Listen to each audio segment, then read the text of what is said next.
Welcome to A Magical Life, Health, Wealth and Weight Loss. I'm your host, Magic Barclay, lead practitioner at Holistic Natural Health Australia and #1 best-selling author. In this podcast, I aim to give you practical tips on how to accelerate and sustain your health, increase your financial, spiritual and emotional wealth, and to look at something that haunts many of us needlessly, weight loss. In some episodes, I'll have guests available to give you even more tips, but in others, the floor is yours. Drop us a line at A Magical Life Podcast on Facebook and let me know what you would like to know more about. Now, sit back and enjoy, because it is time for you to create and truly discover a magical life. Welcome back to A Magical Life. I'm your host, Magic Barclay. Today, I'm again joined by Stephen Rudolph, the creator of feedyourtigers.com. Welcome back, Stephen. Hi, Magic. Great to be back. I love this concept of feed your tigers. And we were talking a little bit in our previous episode about the different tigers. Are you able to explain the different types of tigers and what they mean? Sure. So there are 19 tigers in total, and maybe I won't go into all 19, but I'll tell you about one subset or one group of the tigers. So tigers are essentially your tendencies or your abilities, things that you have a tendency to do that you're drawn to naturally. And I developed these after researching for years from traditional literature from the East, India. And this helped me to identify these, and I'll give you the first 9. And I call them also multiple natures, that they're your natures, your tendencies. The first is, in no particular order, but I just put them this way, the protective tiger. So the protective tiger is a tendency to prevent harm, loss, injury, or wrongdoing.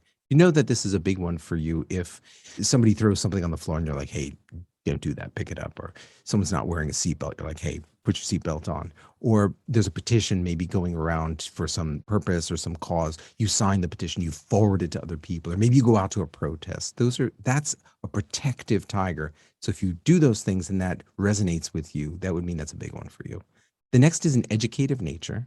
And that's a tendency to teach, to explain, to help people understand. You'll know that's a big one for you if you love to instruct or help people understand something they don't get, give them instructions.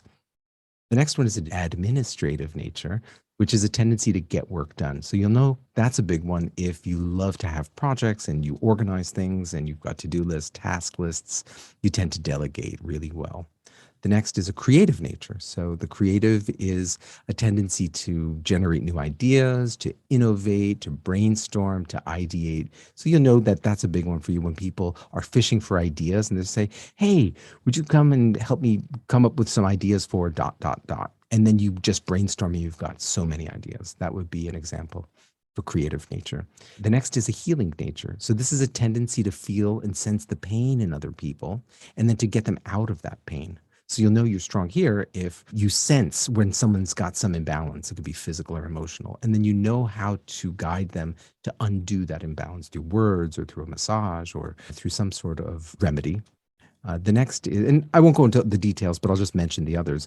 The others are an entertaining nature. So it's a tendency to attract attention and to amuse through stories or through jokes, through language, etc. The next is a providing nature. So a tendency to give, serve, help, take care of others.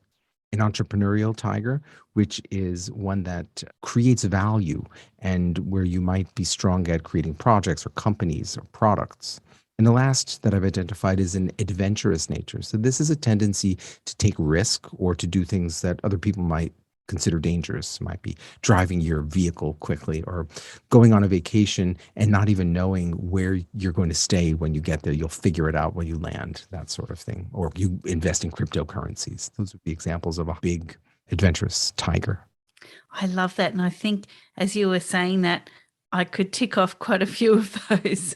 Which are they? I'm just curious, like which ones? A mix of things. I don't see myself in each tiger completely. but definitely a mix. And I think everyone Mhm. must be a mix. Is that correct? Oh, absolutely. Everybody has all of these. It's just that some are bigger than others. Some might have like one that's dominant and others are medium or smaller. Some will have like almost all of them that are big tigers. And the challenge they have is they have to feed all of them all the time. So they need to be in a very engaged kind of state. And then yeah, there are mixes. Usually you'll have like a couple that are big, a few that are in the middle, and then a few that are smaller. That's more of a normal. Like if you look at the graph, there's actually a normal curve that I've noticed. That if I've done this with about 150,000 people, and so we see a mix like that. Some people have just one, some are all the same, that like they're even, and others have this mix. So that takes me to my next question. How do you know which tiger to feed and when? Mm. So it's something that I have a nice organizing concept, I guess you would call it, a tool, organizing tool, which I call the menu of life. And so if you think about it, when you go to a restaurant, generally speaking, you would go to a restaurant and you would have if it's a dining experience, you would have an appetizer, you'd have a main course, and you would have some kind of dessert. And you would think about nutrition, let's just say, the nutrition that you get from eating, most of it would come from a main course. And an appetizer might be some nutrition, right? And there's probably some fun in there also, some buffalo wings or whatever it might be. And then the dessert, you wouldn't expect to get much nutrition at all. That's just like pure pleasure. If you think about work in the same way, so a full-time job would be like a main course. And here I'd be talking about not nutrition, but your remuneration. So you would get most of your money from your main job that you do. You can also do a side gig, a hustle, and get some money doing that. And that would be more like an appetizer. And then you could also do something which you love to do, but you don't get any remuneration at all. That would be like, a hobby or something. That's kind of like dessert. So you're not getting any money, you're not getting any nutrition from that, from your tigers. And so the point here is that all tigers need to eat, and they don't care whether you're getting remunerated for that or not. Like if I'm playing music and I'm just getting jazzed from playing something and creating something, I'm not thinking how I'm going to make money from this. I'm in the moment and I'm enjoying it while I'm doing it. For me, it's a hobby, and I just love to create it. But I feel good nonetheless. And so in the same way, your question is like, how do you know which one to feed and when? So it's something like this. The more of your big tigers that you can line up with your main work that you do, well, you're in a much better place to feed them more, feed them for longer periods of time, and get remunerated for them. So that's an ideal way to do it. But the fact is that most people will never be able to feed all of their tigers sufficiently just from that. So that's where you could look to see where some of your tigers are not being fed. The next place that I suggest is, can you do a side gig? Can you do a hustle with some of those tigers that are being underfed? So somebody might have a really big educative tiger and also a healing tiger, but they're not able to do any kind of teaching to help people heal in their main work. And so, yeah, doing a podcast or teaching a yoga class or doing Reiki or something like that might be a great side hustle. You can earn a little bit of money, and it's feeding your tigers so you feel good.